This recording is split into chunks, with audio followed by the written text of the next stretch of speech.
तो hello friends, welcome to my YouTube channel. और आज एक नए वीडियो के साथ मैं आप सबके सामने हूँ। वीडियो में मैं बताने वाला हूँ आपको कि बिजनेस से रिलेटेड क्या क्या डॉक्यूमेंट्स की ज़रूरत पड़ती है या इसमें क्या डॉक्यूमेंटेशन चाहिए होते हैं, क्या प्लानिंग चाहिए होती है, लेने पड़ते हैं, क्या प्लानिंग करनी पड़ती है वेरियस स्टेजेस पे, जिससे आपको अपने बिजनेस को शुरू करने से पहले सहूलियत हो और लीगली उसे शुरू किया जा सके। इस वीडियो में मैं आप सबको स्टेप बाय स्टेप गाइड करूंगा कि एक लीगल बिजनेस को शुरू करने से, जहां पर अगर आप कोर से बिजनेस को शुरू करना चाहते हैं, किसी भी तरीके का बिजनेस, क्या लाइसेंस वगैरह की ज़रूरत पड़ती है, क्या रजिस्ट्रेशन चाहिए होते हैं हमसे, और भी बहुत सारी चीज़ें हैं। बिजनेस का परफॉर्मा क्या हो, बिजनेस के क्राइटेरिया क्या हो, टाइप ऑफ बिजनेस क्या हो, तो उन सब के बारे में हम इस वीडियो में विस्तार से चर्चा करेंगे।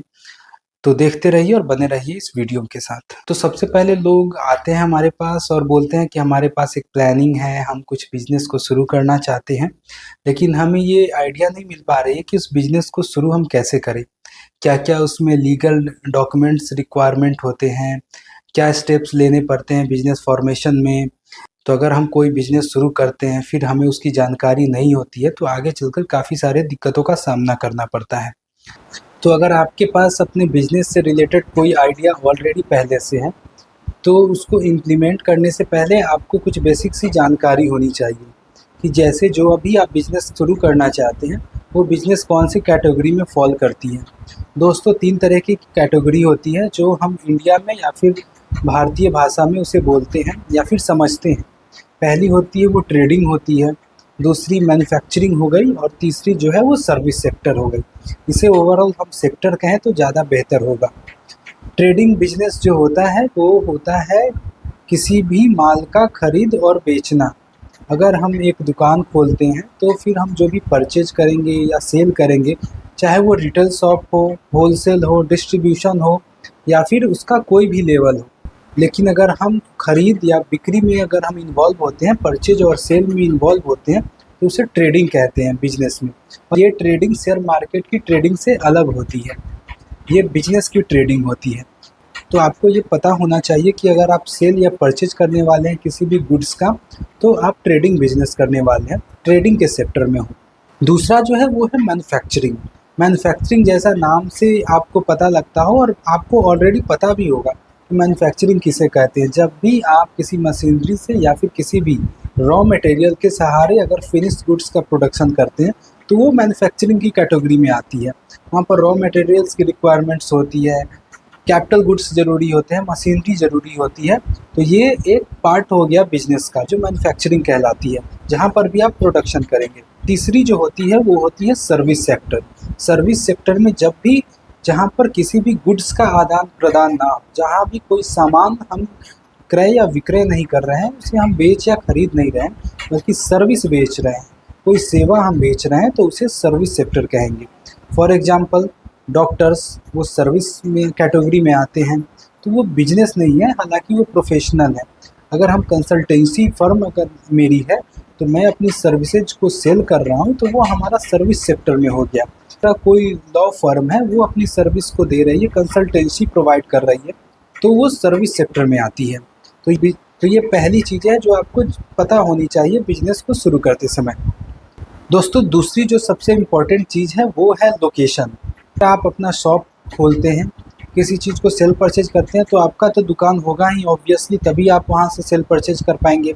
या फिर अगर आप सर्विस सेक्टर में हो तो फिर उस केस में आपको एक अपना ऑफिस होना चाहिए, जहाँ पर आपके क्लाइंट्स आएंगे, आप उनसे मीटिंग्स करोगे, फिर आप अपना सर्विस को उनको सेल करोगे। तो एक बिजनेस में एक लोकेशन होना मैंडेटरी है। कोई भी बिजनेस बिना लोकेशन के नहीं चलती है, कोई हवाई कोई बिजनेस नहीं होती है, उसको ऑन पेपर या फिर ऑन ग्राउंड उसे इस्टेब्लिश होना होता है। तो वो जो लोकेशन होती है वो आपको तय करना है। वो आपका अपना हो सकता है वो लोकेशन, या फिर वो ऑफिस आपके पर्सनल हो सकते हैं। तो उसके जो प्रॉपर्टी रिसिप्ट्स हो गए, इलेक्ट्रिसिटी बिल वगैरह हो गया, तो वो होते हैं उस लोकेशन के प्रूफ ऑफ बिजनेस। इसी में अगर वो प्रॉपर्टी रेंटेड है तो फिर आपको रेंट एग्रीमेंट बनवाने की ज़रूरत पड़ती है। तो पहला जो हमने जाना वो कि ये सेक्टर कौन सा होना चाहिए हमारे बिजनेस का। दूसरा हमने जाना कि लोकेशन मस्ट है। है, आपको लोकेशन कोई सेलेक्ट करना होगा और गवर्नमेंट को ये बतानी होगी, या फिर किसी को भी अगर आप रेफरेंस दोगे तो आपको एक लोकेशन होनी चाहिए कि जहाँ से आप अपना बिजनेस को स्टार्ट कर रहे हो या फिर रन कर रहे हो। इसके बाद आता है कि अगर आप बिजनेस शुरू करना चाहते हो तो आप कितने लोगों को अपने साथ जोड़ रहे हो। ये जाहिर सी बात है कि अगर मैं भी अपना बिजनेस कल को शुरू करता हूँ तो मुझे पता होनी चाहिए कि ये बिज़नेस मैं कर लूँगा या फिर मुझे और लोगों की ज़रूरत पड़ेगी, मेरे फ्रेंड्स हो गए, फैमिली हो गए, या फिर कौन से लोग हैं जो मुझे कंपनी देंगे। तो जो भी आप बिज़नेस शुरू करेंगे वो आपको पता होनी चाहिए कि वो फ़र्म कौन से होंगे। फ़र्म में होते हैं प्रोप्राइटरशिप, यानी कि सिंगल मैं हूँ और मैं अपने बेसिस पे अपना बिज़नेस शुरू करना चाहता हूँ, सिंगल ओनर होना चाहता हूँ, तो वो प्रोप्राइटरशिप बिज़नेस कहलाती है। अगर इसी को अगर आप एक्सपेंड करते हो, किसी और दोस्त को शामिल करते हो या फिर किसी और फैमिली मेम्बर को शामिल करते हो तो वो पार्टनरशिप बिजनेस भी कहलाती है। इसके सारे अलग अलग कंपोनेंट्स हो सकते हैं, जिसमें प्रोप्राइटरशिप हो गई, पार्टनरशिप हो गई, कंपनी प्राइवेट लिमिटेड कंपनी हो गई, एलएलपी हो गई। इसके अलावा joint Hindu undivided family business होती है जो कर्ता के तरीके से चलती है। ये पहले ज़्यादा हुआ करती थी, लेकिन अब इसका जो है वो पॉपुलैरिटी थोड़ा कम है। तो ये हमें डिसाइड करना होता है कि हम जो बिज़नेस शुरू करने वाले हैं उसमें कौन से टाइप के हमारा फ़र्म होगा। तो अब तक हमने कौन से स्टेप लिए हैं बिज़नेस शुरू करने से पहले? तो पहला हमने सेक्टर डिसाइड किया है, दूसरा हमने लोकेशन डिसाइड किया है, और थर्ड किया है वो टाइप ऑफ फ़र्म हमने सेलेक्ट किया है। से या फिर बहुत ही ग्रास रूट लेवल से अपने बिज़नेस को शुरू करना चाहते हैं तो प्रोप्राइटरशिप बिजनेस होती है, जिससे लोग ज़्यादातर शुरू करते हैं अपने बिजनेस को, चाहे वो स्मॉल स्केल हो या फिर उसको बाद में जाकर स्केल अप किया जा सकता है। तो रिकमेंडेड होता है कि प्रोप्राइटरशिप बिजनेस से आप अपना बिजनेस की शुरुआत करें। दोस्तों, तो वो हो गए बिजनेस के कंपोनेंट्स। तो आपको ग्रास रूट लेवल पर क्या बिजनेस के बारे में जानकारी होनी चाहिए अगर आप शुरू कर रहे हैं, प्रोडक्ट कौन से होने चाहिए, सेक्टर कौन से होना चाहिए, ये तो आपको ऑलरेडी पता होगा। अब अगला होता है रजिस्ट्रेशन। भाई हम बिज़नेस शुरू करने वाले हैं तो हम रजिस्ट्रेशन कौन सा लें, हमारा जो बिज़नेस है वो लीगल हो। तो इस केस में हम देखेंगे कि हमारे रजिस्ट्रेशन कौन कौन से रिक्वायर्ड होते हैं। तो पहला जो होता है वो होता है जीएसटी का रजिस्ट्रेशन, दूसरा होता है एमएसएमई का रजिस्ट्रेशन, और इसके बाद जो भी रजिस्ट्रेशन होते हैं वो डिपेंड करता है कि आपने सेक्टर अपने लिए कौन से सेलेक्ट किए हैं। अगर आपने फूड सेलेक्ट किए हैं तो आपको एफएसएसआई के रजिस्ट्रेशन करवाने होंगे।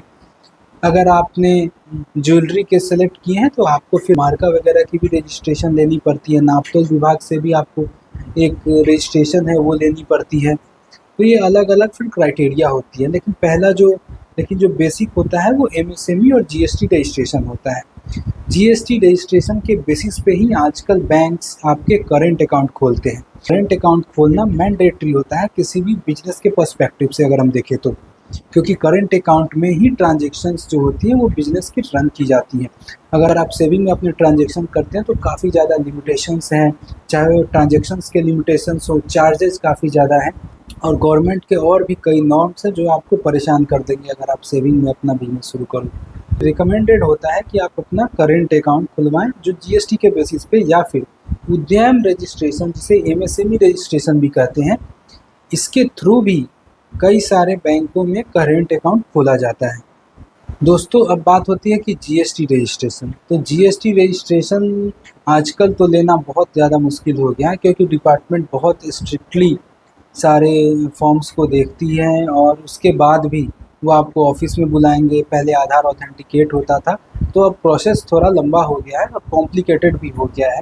जीएसटी रजिस्ट्रेशन मिलने के क्राइटेरिया होते हैं, अगर आपका टर्नओवर 20 लाख को क्रॉस कर रहा है या फिर किस स्टेट में अगर 40 लाख को क्रॉस कर रहा है तो वो कैटेगरी होती है जीएसटी लेने की। लेकिन जीएसटी लेना वो 20 लाख या फिर 40 लाख के टर्नओवर से कम वालों के लिए कोई बाध्यता नहीं है। पर एक प्रश्न ये बनता है कि अगर आपके पास जीएसटी नहीं है तो लोग आपको परचेज जो देंगे या फिर जब आप सेल करोगे तो उस समय आप फिर बिल कैसे दोगे? लोग आपसे जीएसटी की मांग करेंगे। अगर आपका बिजनेस चलने लगा, लोग आपसे सामान खरीद रहे हैं या फिर सर्विस सेक्टर में ही हो और या फिर आप मैन्युफैक्चरिंग में हो, तो आपसे जीएसटी लोग मांगेंगे।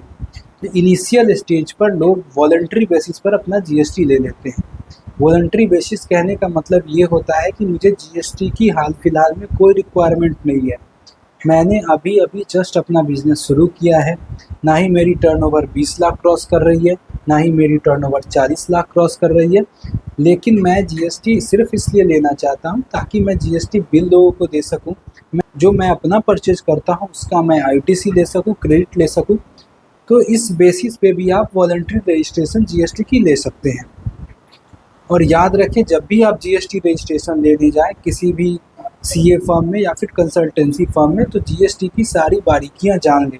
बहुत सारे ऐसे लोग होते हैं जो शुरुआत में आकर जीएसटी को एक्साइटमेंट में ले लेते हैं, फिर बाद में वो रिटर्न मंथली फाइल नहीं कर पाते और उस पे पेनाल्टी पर पेनाल्टी आती रहती है, फिर उसको मेंटेन नहीं कर पाते हैं। तो ये जीएसटी के साथ एक कॉम्प्लेक्सिटीज़ है। दूसरा, उद्यम रजिस्ट्रेशन। ये उद्यम रजिस्ट्रेशन आपको मिल जाता है आसानी से। तो ये उद्यम रजिस्ट्रेशन या फिर एमएसएमई का रजिस्ट्रेशन केंद्र सरकार द्वारा जारी एक सर्टिफिकेट होती है। वो अपना एक बिज़नेस शुरू करने वाले हैं और गवर्नमेंट उनको सर्टिफाई करती है। हालाँकि इसके बहुत सारे फ़ायदे हैं उद्यम रजिस्ट्रेशन लेने के। आपको लोन लेने में आसानी होती है, मुद्रा लोन के तहत जाएँ या फिर उद्यम रजिस्ट्रेशन लें। कारोबार में आपको लिस्टेड किया जाता है, हाईलाइट आपके बिज़नेस को किया जाता है गवर्नमेंट के बहुत सारे पोर्टल पर।